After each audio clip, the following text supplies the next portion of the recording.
কাসার ভাই কই আইছি কত সম্মাননা এরপরে থেকে ওই করে যাবে আচ্ছা আমাদের আরশি আপনারা একজনের গান শুনবেন আচ্ছা প্রথমে ভাষা আসল প্রোগ্রাম আমার স্টার্ট করার কথা ছিল ভাইয়া নির্দেশ ছিল গাইকে আপনাদের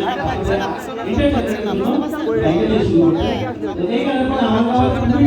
তারপর আমি দুইটা গান গাবো এরপরে আরেকজন গায়িকা আসবে আপনাদের আমি দুইটা খুব পরিচিত গান করবো এর মধ্যে একটা একটু সফট ফার্স্ট সব আপনাদের একসাথে গাইতে হবে দেখলেই জানবেন ঠিক আছে